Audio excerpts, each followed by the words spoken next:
was our beloved Mr. Bean, being enchanted by the ocean, and that's pretty much exactly what I am every time I go to sea as well. Hi, I'm Shreeja. I'm a PGP candidate at the Indian School of Business, and I'm thrilled to be talking to all of you here today about my dream, which is to learn coral conservation to help protect India's oceans.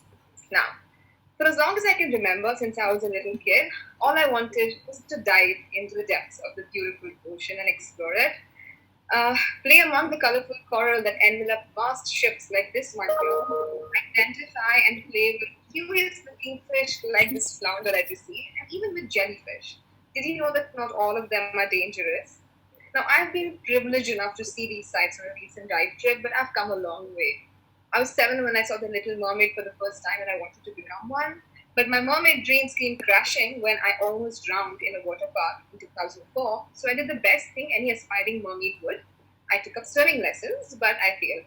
So in 2008, I went back to the pool, and this time I was pretty good at it. In fact, I placed third in the backstroke category of my college swimming tryouts.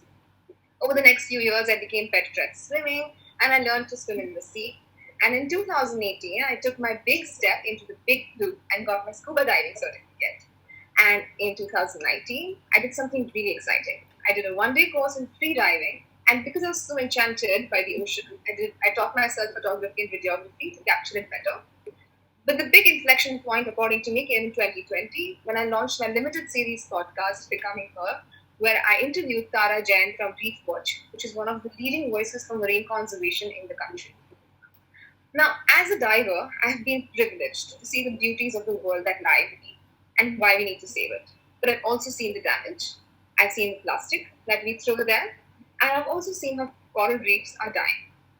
Now, that coral reefs are dying is not new news. We know about it.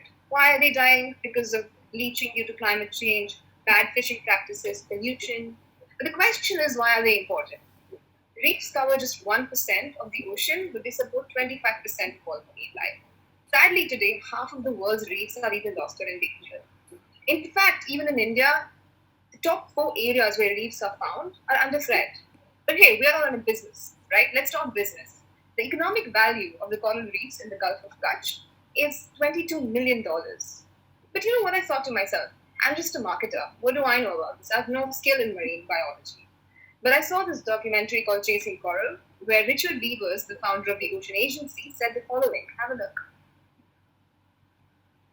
One of the biggest issues with the ocean is it is completely out of sight and out of mind. And that essentially is an advertising issue. So I decided to start by doing what I do best, marketing through my podcast. If it's not just education, what else can we do? What else can Reef Watch do?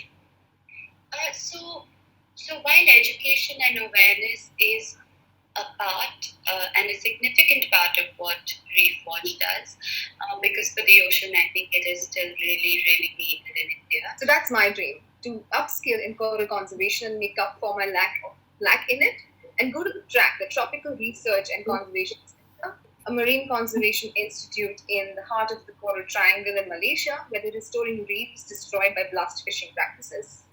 TRAC has done some fantastic projects. They've planted over 75,000 coral fragments over the course of 6 years. And in the time that I'll be there, I hope to be working on one of their artificial reefs, like their arc reef or their step reef that you see here. These are supplied by electricity to help coral grow. I'll also be learning coral transplanting and hopefully assisting them on scientific research and surveys. What's really exciting is I'll get to interact with the Godrej tribe that is legendary for their spearfishing. And hopefully I'll also get to do some turtle identification and conservation. So that is TRAC. Where does Loud fit in? Well, for a project like this, there are 2 variables, time and money. So that brings me to the latter. Let's talk about the budget.